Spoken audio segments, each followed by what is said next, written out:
for the Planet of the Apes is the third film in the Apes trilogy that's sort of leading up to the classic ape films from the 60s and 70s. And this is the third and last film of the trilogy, and it is directed by Matt Reeves, and it stars Andy Serkis and Woody Harrelson. And this movie is basically about how it's the third installment in the trilogy, like I said. And this movie takes 2 years after Dawn of the Planet of the Apes, and this movie is basically a continuation of the war that started at the very end of Dawn of the Planet of the Apes, how it's set up for this giant war between the apes and the humans. And this, I don't want to reveal too much about the plot because the trailers were very vague. It didn't really tell you much about the plot, so I'm just gonna say this movie is the final installment and it's about the war between the apes and the humans. So guys, I've been a fan of Planet of the Apes for a long while, but I'm not like a Planet of the Apes aficionado. I've only seen the original one from the 60s, I haven't seen the sequels to that one, and I've seen these 3 prequel films. I haven't seen like Conquest for the Planet of the Apes, or Beneath the Planet of the Apes, or Escape from the Planet of the Apes. Those sequels,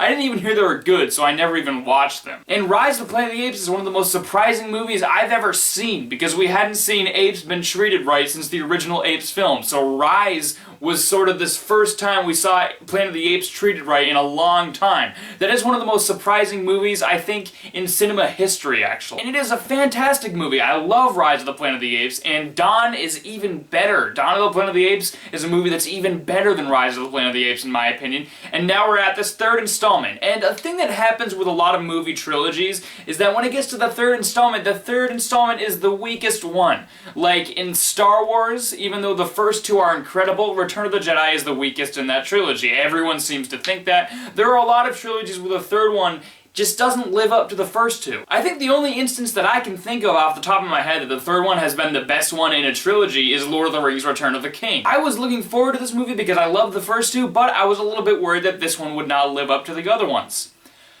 Well, I was completely wrong. This is the best Apes film ever. Easily. This film is the best one, which is saying a lot because I love several of the Apes films. I love several of them, and they are really good films, and this is the best one. Think about that for a second. We've had 8 Apes movies total. 9 if you want to count that crappy Tim Burton remake. 8. And this is the best one. This movie is constantly bleak and dark and depressing from scene to scene. Similar to a movie like Logan or Silence or Hacksaw Ridge, this is a movie where you will feel emotionally drained after watching because there are so many dark, bleak, emotional scenes in this film, and I loved the entire thing. There is not a scene in this movie that feels like it shouldn't have been in the film. I couldn't find like one moment in this entire movie that felt out of place or that felt like it didn't need to be in the film. Every scene felt important. It blew by so fast. This movie is 2 hours and a half, and I was like, wow, that's really long. But it blows by in an instant. It's a movie that feels like 15 minutes, even though it's 2 hours and a half. A lot of the success that this trilogy has had is a lot due to the characters, like Andy Serkis, who plays Caesar in this movie. He is one of my favorite movie heroes, I think, of all time, because he's so interesting in the other 2 movies. We got to see Rise of the Planet of the Apes, where he was a young chimp, and he was sort of growing up into that leader that we saw in Dawn of the Planet of the Apes. And in this movie, he is that hardened leader that he was in Dawn of the Planet of the Apes, but in this movie, he has an internal conflict going on. Andy Serkis as this character in the other 2 movies, it's one of the best performances I've seen, like, ever. Andy Serkis needs an Oscar for Caesar, and in this movie, this might be the best he's ever been as the character. He is so incredible in this movie, and he had to pull off a lot more emotion than he did in the other 2 movies. Because like I said, in this movie, he's dealing with his inner demons. He's dealing with psychological battles within his mind, and he's dealing with a side of him that we've never seen before in the Apes films. And Andy Serkis needs to be nominated for an Oscar. The Academy needs to nominate him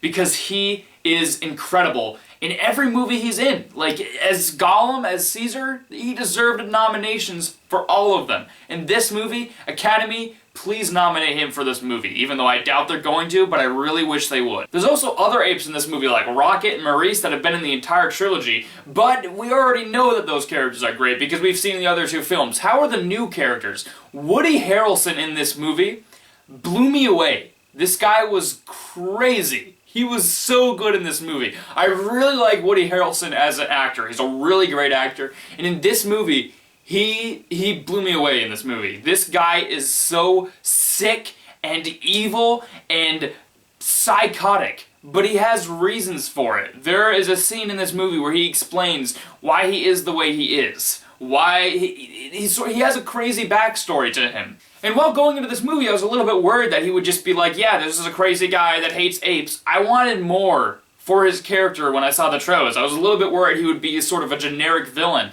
But in this movie, he's not. He has a crazy backstory, and you really understand why he is the way he is in this movie. That's what the best villains do. And Woody Harrelson in this movie blew me away. This guy was incredible. He's one of the best villains I've seen all year, right up there with the villains from Baby Driver. This character was phenomenal. Another new character in this movie that's shown a lot in the trailers and stuff is this little girl. I don't want to say too much about her because there's a lot kept in secret in the trailers, but she was great in this movie. She was so good. I really cared about her character. This actress, I think it's her first movie. I know she had like a very small scene in Lights Out, but I think this is her first movie where she actually had to show her acting chops, and she was amazing in this movie. I can't wait to see where else this little girl goes. I don't want to say much about her, but she was one of my favorite additions in this movie. The character of Bad Ape, played by Steve Zahn, I've only seen him in the Diary of a Wimpy Kid movies, which aren't very good, so I was like, where is Steve Zahn gonna take this character? And he was great in this movie. Bad Ape is a character that could have gone wrong. He could have been the Jar Jar Binks of the movie. He could have been a character that was sort of like annoying, because he's sort of the comic relief for this movie. He's very funny. He has a lot of funny moments in this movie, but it is in a very dark, bleak movie, and you don't want tonal shifts all over the place. They wisely don't have him in the movie too much. He is a character in this movie, and you really care about him, and he has a good backstory too. He has a really interesting backstory. And they wisely don't try to use his comedy way too much to take away from the dark atmosphere that this movie is trying to give off. Because in the other Apes movies, they're dark. They're very dark and bleak, but this movie, you haven't seen anything yet until you see War for the Planet of the Apes. This movie is so emotionally draining. It's so dark. It even is like one of the most violent PG-13 movies I've ever seen. This movie seems like it's right on the cusp of being rated R. I'm serious. And one of the things I was expecting while going into this movie is that it would be one huge, big action scene. The entire time it would be sort of like a war thing, sort of like The Lord of the Rings Return of the King or Two Towers, one of those huge action scenes, except I thought this one would take place throughout the entire movie. It's really not. There is a lot of downtime and slower character moments in this movie. There is a lot of great action scenes, but not as many as I thought there would be. This movie actually has tons of downtime, tons of slow moments, and all the slow moments worked. They were great character moments to get us into Caesar and get us into the new characters and get us into the atmosphere of the dark, crazy, insane world that we're in. I'm serious. While watching this movie, I was literally like shifting around, like trying to find a comfortable position in my chair like this, sort of, because everything I was watching was so uncomfortable to watch because they go through so many emotional things in this movie. Every character has emotional heights that they have to pull off in this movie, especially Caesar. Maurice goes to new emotional heights. Like, Maurice, the character that was just sort of a side character in the other two, he goes through crazy emotional heights. There are points in this movie where I nearly cried. Like, my eyes teared up because it's so emotional. There are a lot of scenes where it's just silent and it's just showing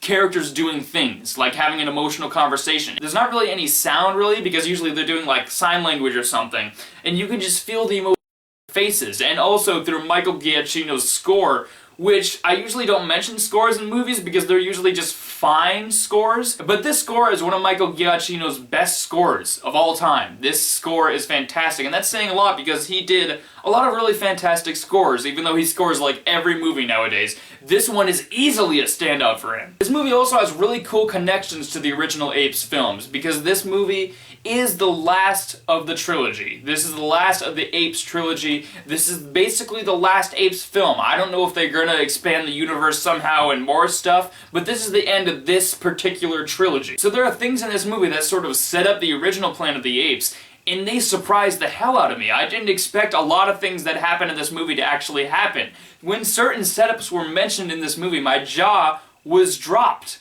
open. I was like, no way, that is a Great reference to the original movie. And they all tie in really well, which is something that the best prequels do. There are other prequels like the Star Wars prequels or The Hobbit that don't really tie in to the original films very well. There are a lot of like issues that happen and don't make sense, but this movie, everything actually does make sense. But you can tell that Matt Reeves actually did his research. He directed the heck out of this movie. I can't wait to see Matt Reeves direct a Batman movie, because this director is phenomenal. I love Matt Reeves. Another thing I actually forgot to mention in the video is that this movie is also very unpredictable. There are constantly moments where you think it's going to go one way, but it doesn't go that route.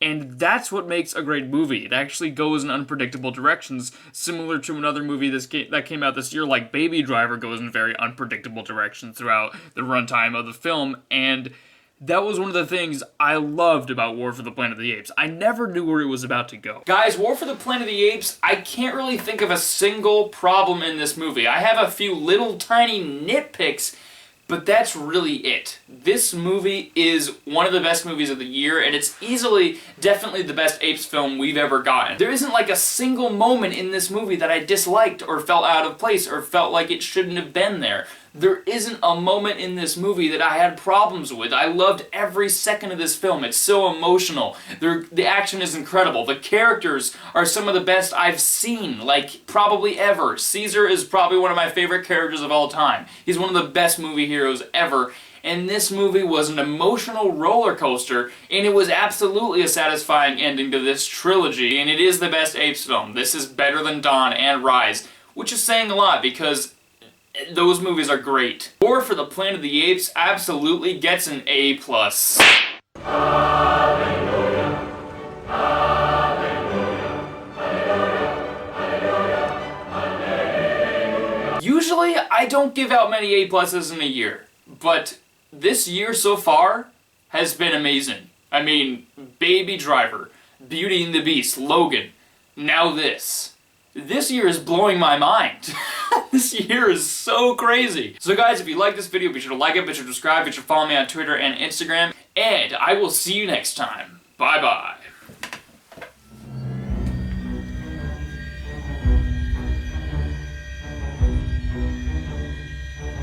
Another thing I forgot to mention is that